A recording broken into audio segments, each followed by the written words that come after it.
ladies and gentlemen, Ronald Ray here, your boy with a cornbread accent. Welcome you to this edition of Classic Wrestling Reminiscing. This edition, I'm going to talk about the WWF Royal Rumble 1988. Yes, this was the very first Royal Rumble. This one was not a pay-per-view. Uh, Vince did not like Vince McMahon did not like battle royals. Wasn't fond of them. There was just a good way to put Andre the Giant over because he was a giant, king of the battle royals. But this one had a little bit of twist to it. It was a brainchild of Pat Patterson.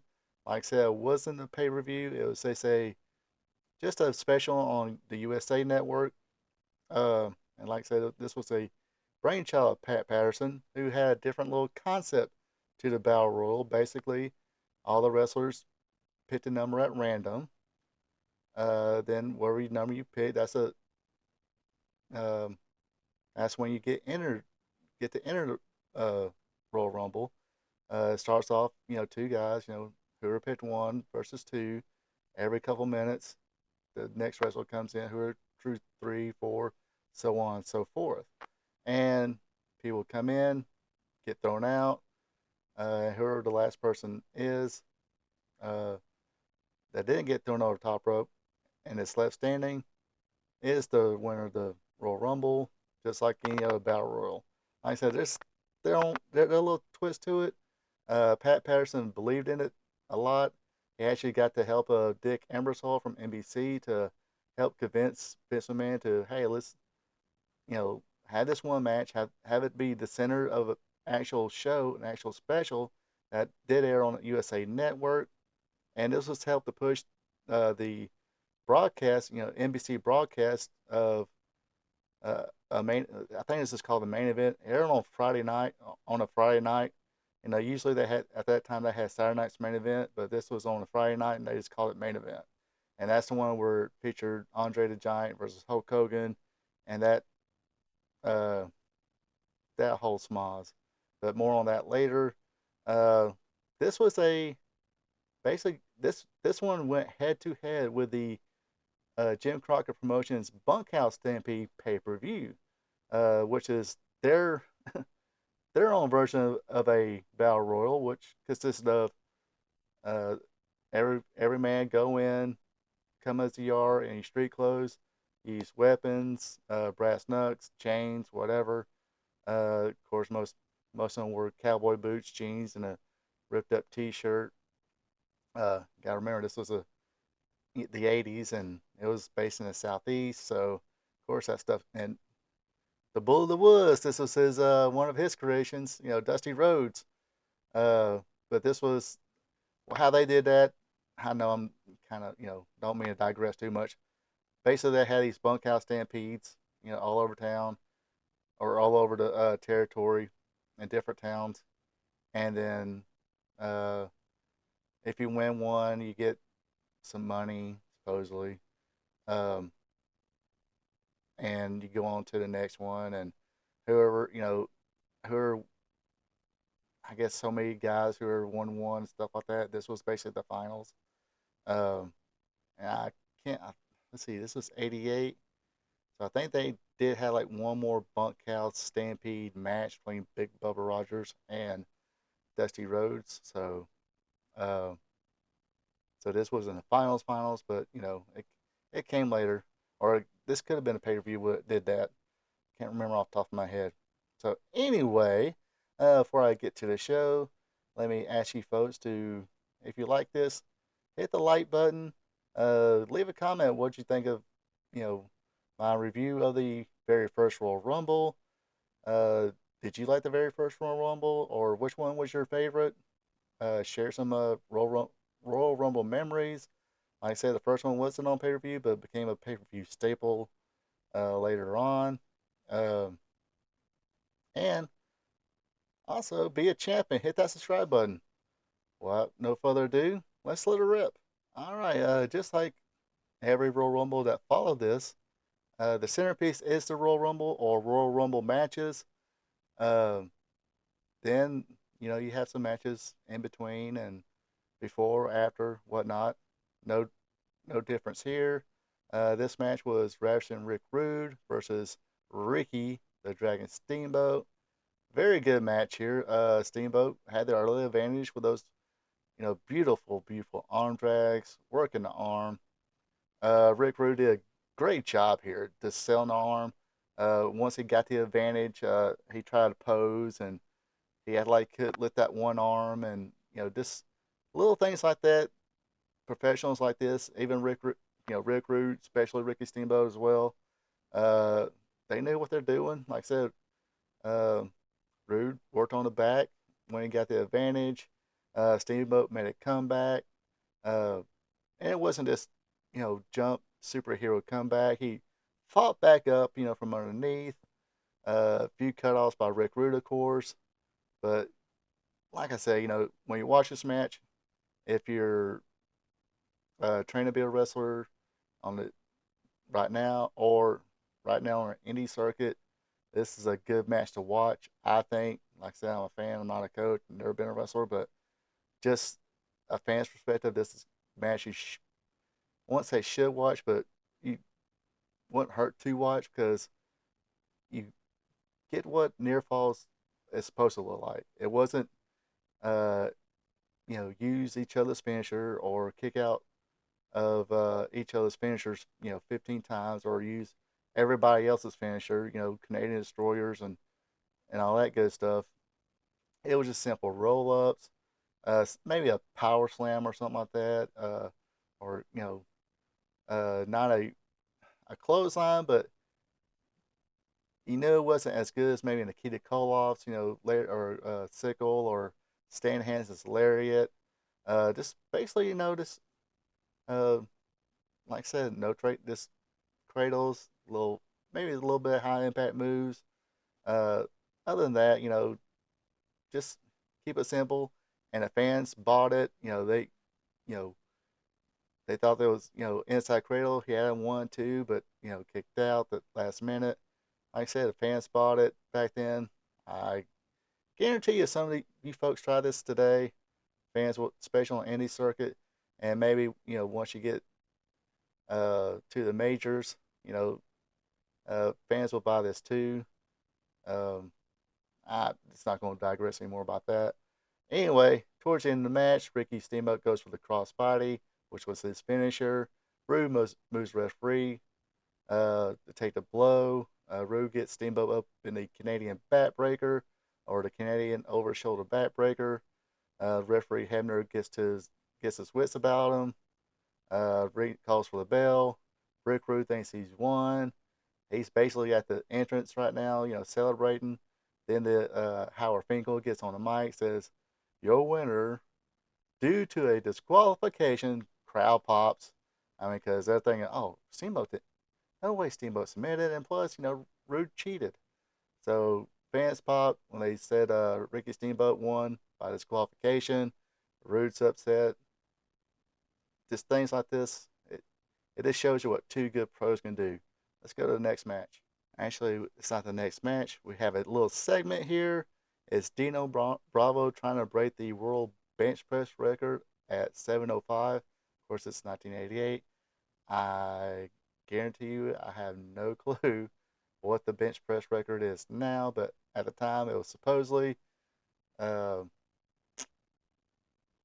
uh, what did it say? 705. Sorry, there was no internet at the time.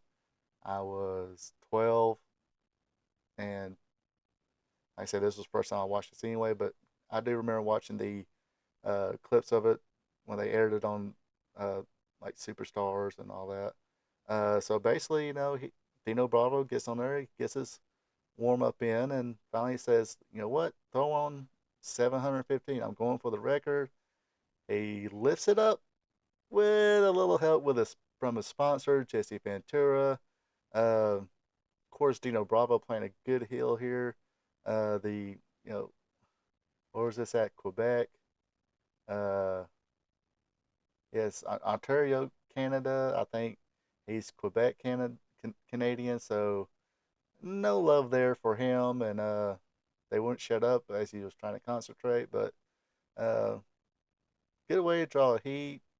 Uh, Jesse Ventura trying to give his insight of what's he doing and stuff like that. So, uh, funny segment, but kind of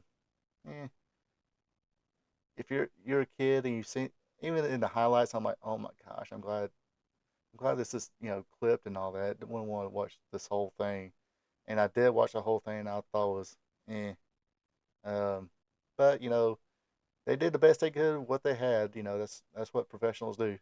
Now it's time to talk about the second match of the night.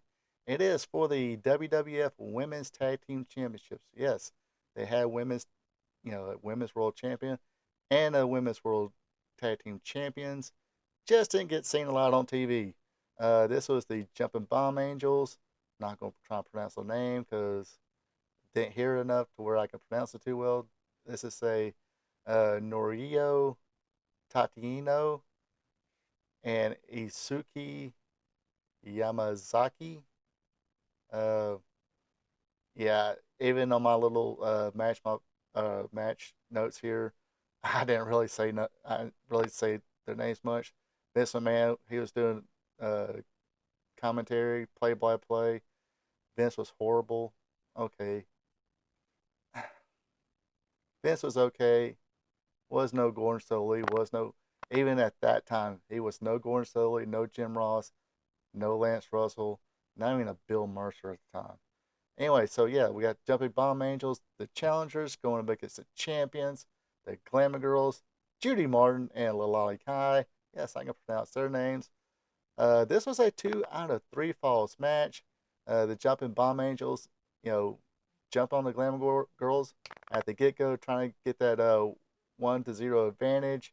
Um, and they had a bigger portion of the first fall. However, Judy Martin used a power ball.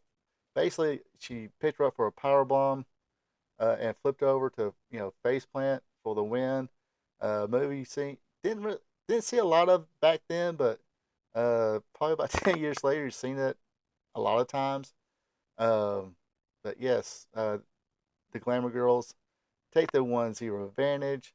The second ball will go to the Jumping Bomb Angels. They even things up when one of them hit a sunset flip on, I believe it was Judy Martin or Lonely Guy, one of the Glamour Girls. Then last ball came in, and it was the Jumping Bomb Angels with a double drop kick from the top rope. Yes, one was on one corner, one was the other corner. Perform a double drop kick. Probably not the prettiest thing at the time, but they did hit it, okay.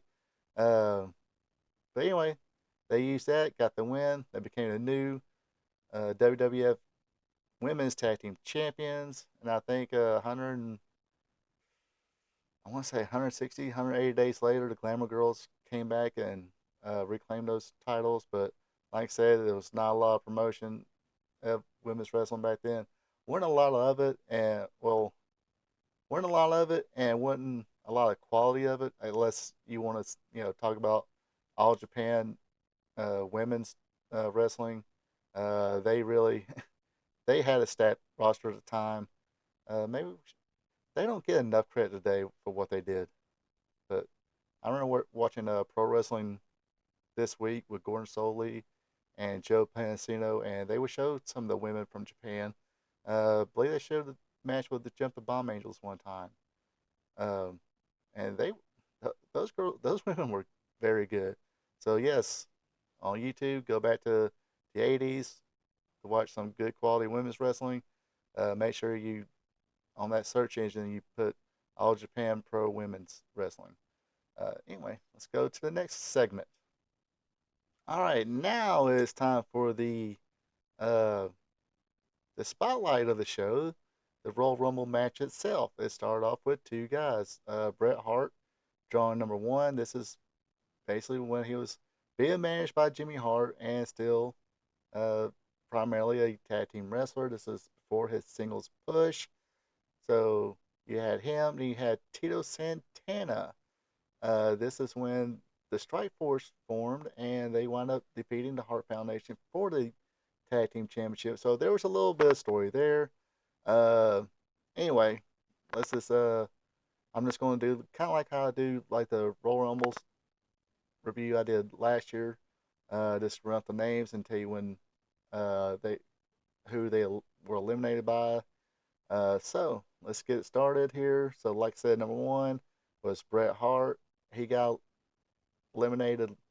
Uh, he was the eighth person to be eliminated by Don Morocco. Tito Santana was the second person eliminated, and the Hart Foundation, Bret Hart and Jim Neidhart, eliminated him. The first person that was eliminated from the Royal Rumble was number three, Butch Reed. He was eliminated by Jake Roberts. Number four, Jim Neidhart was the sixth person eliminated by Hillbilly Jim. Jake Roberts came in at number five. He was eliminated by the One Man Gang. Number six was Holly Race, was eliminated by Don Morocco. Yes, I say Don Morocco, not Magnificent Morocco. Don Morocco had turned babyface when superstar Billy Graham, his he was basically having to retire at this point. I knew he had a hip surgery, and this was no chance of a comeback. So basically, under the tutelage of superstar Bill Graham, Don Morocco, like I said, turned babyface, and at this time they was calling him Don the Rock Morocco. Uh, so there's a little history there. Number seven was Jumpin' Jim Brunzell, probably one of the prettiest drop kicks in all of professional wrestling, in the history of professional wrestling. I say one of them. Top five easily. Maybe I should do a top five list of best drop kicks. Anyway, he was eliminated by Nikolai Volkov. Uh, Jake the Snake Roberts' brother, Sam Houston. Believe it or not, we did not know that Sam Houston was Jake Roberts' brother at this time. Remember, no internet, no gossip. He was eliminated by Ron Bass. Uh, this was the crooked referee, Danny Davis, dangerous Danny Davis, not to confuse with the Nightmare Danny Davis, who was, like I said, member of the Nightmares and the Southeast Territories. He was eliminated by Jim Duggan. Boris Zukov, former AWA World Tag Team Champion, he was eliminated by Jake Roberts and Jim Brunzell. Uh, Number 11 was Don Rock Morocco. He was eliminated by Dino Bravo and One Man Gang. Looks like they're forming a team here. Actually, um, it was actually Don Morocco, Dino Bravo, and One Man Gang, and the 13th entry, Jim Duggan, was the final four people in there. A little more on that later. Anyway, uh, number 12 was Nikolai Volkov. He got eliminated by Jim Duggan. Number 13 was Jim Duggan. Uh, 14 was Ron Bass. He got eliminated by Don Morocco. 14 or I said Ron Bass, eliminated by Don Morocco. 15, 16, 17 was B. Brian Blair. Jumpin' Jim Brunzell. Or, excuse me, B. Brian Blair, Hillbilly Jim, and Dino Bravo. And all three of them were eliminated by the One Man Gang. 18 was Ultimate Warrior. He got eliminated with Dino Bravo. And the number 20th was the Junkyard Dog. He was eliminated by Ron Bass. 19 was the One Man Gang. Like I said, final four people. Sorry, I'm stumbling here. I should have better prepared, which, yeah, right. So, yeah, your final four people was Jim Duggan, One Man Gang, Dino Bravo, and Don Morocco. Like I said, Dino Bravo and One Man Gang was kind of forming a little partnership there. They splashed, or One Man Gang splashed Jim Duggan in the corner. They double teamed on The Rock, Don Morocco, eliminated him. Looks like they was going to eliminate Jim Duggan, but One Man Gang actually hits Dino Bravo. He gets eliminated. Jim Duggan eliminates uh, the One Man Gang, and he is your winner of the very first Royal Rumble. Hacksaw Jim Duggan. Oh, tough guy.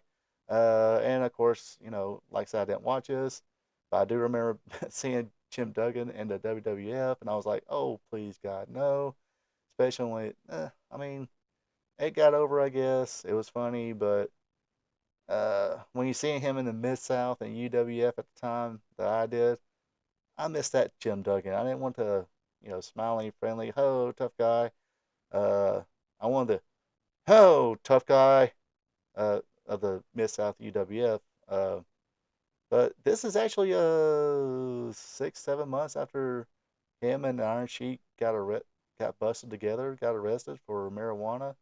So I was like, because even though you just played along, you were a kid, no internet, whatever, you knew they weren't going to take the title off Hulk Hogan.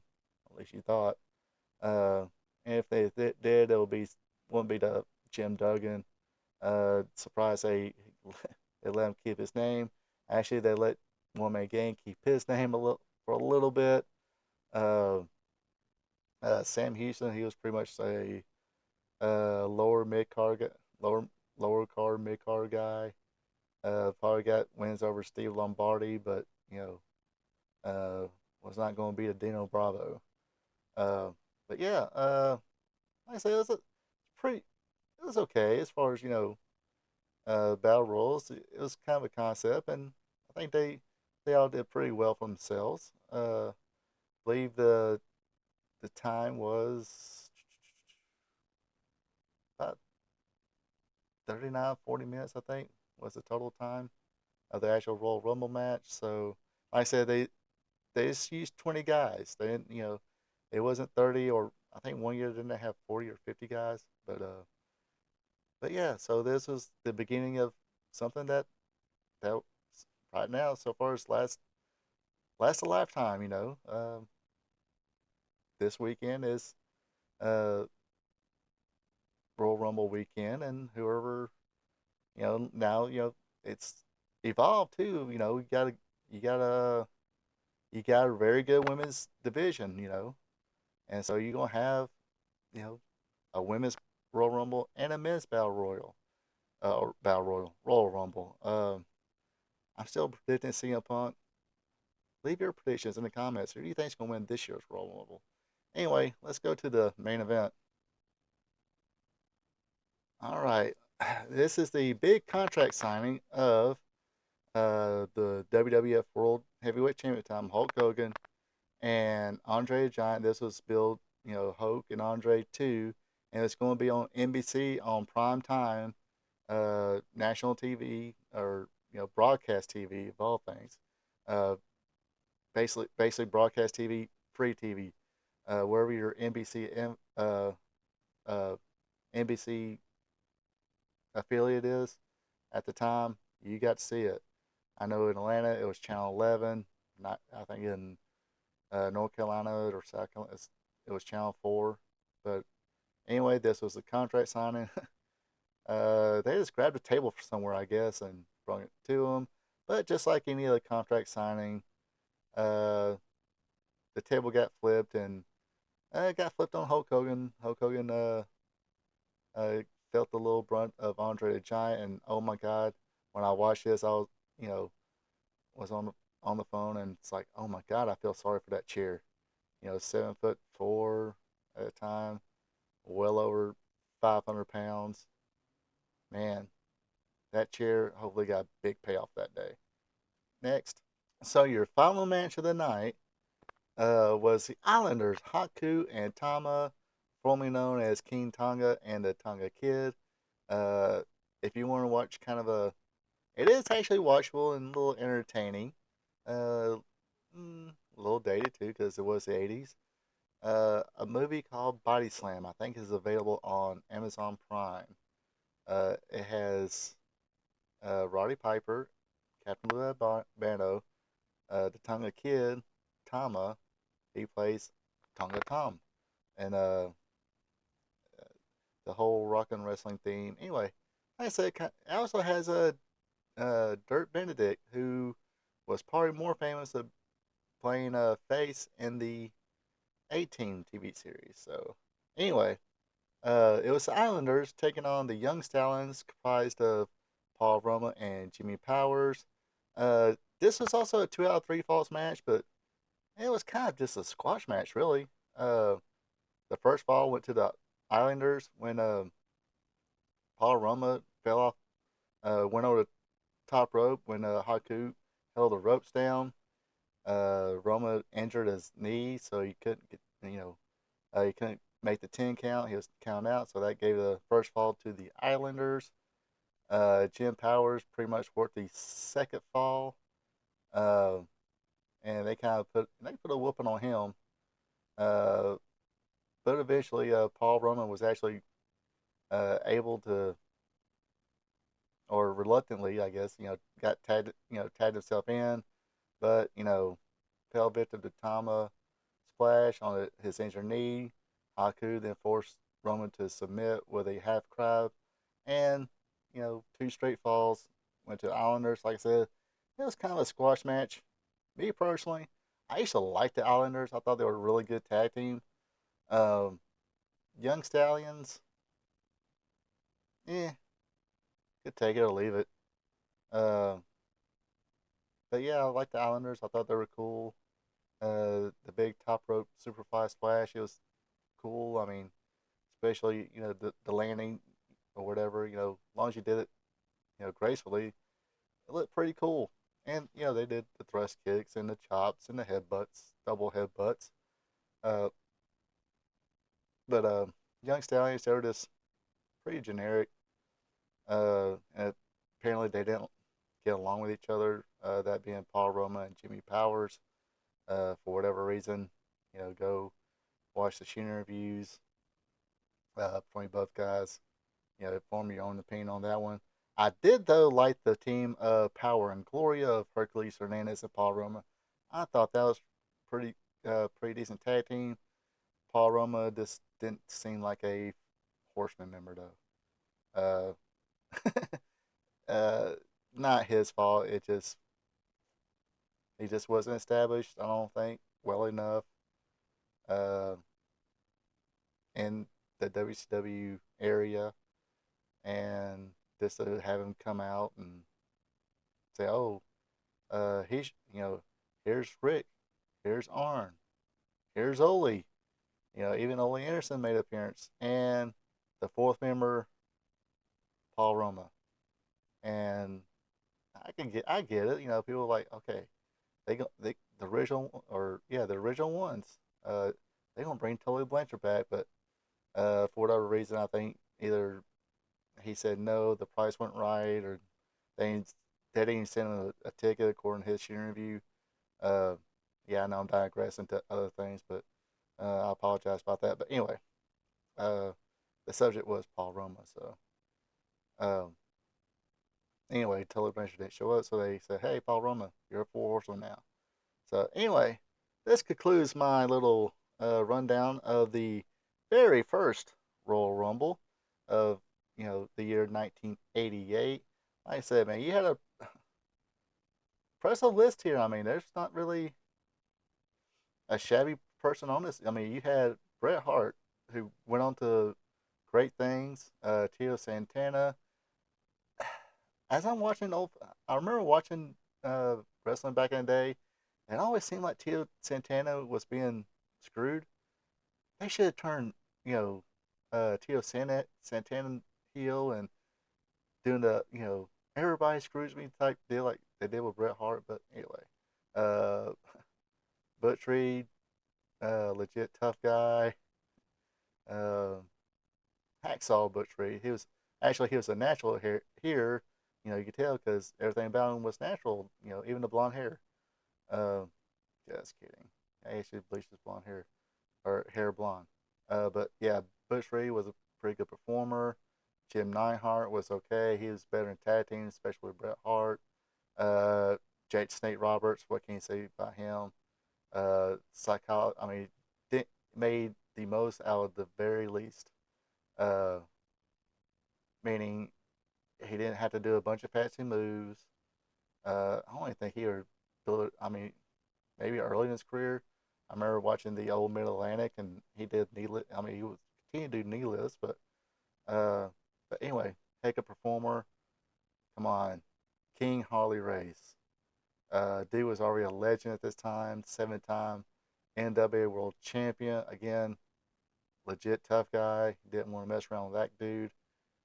Didn't already say probably easily one of the prettiest drop kicks, best drop kicks ever in pro wrestling. Sam Houston, I thought he was okay.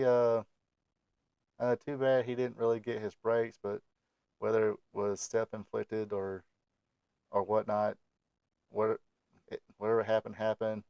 The referee probably the one didn't care for Danny Davis as a referee or a wrestler. For Zukov, he was okay. You know, the whole Russian gimmick. I I actually thought it was kind of funny when he had the like the little piece of hair. His bald. He shaved his hair bald all over except for a little piece of ponytail or something like that in the back of his head. And he wound up cutting that off when he got to the WWF. Don Morocco, again, legendary guy, had a long career at this point. Nikolai Volkov, uh, again, trying to watch older footage of him when he was like Mid South or Georgia and all that. And uh, I mean, he wasn't a little cartoony here, but back in the day it was different, you know, when he wrestled territories. Jim Duggan, done spoke enough about that. Legendary guy. Loved his Mid South UWF stuff.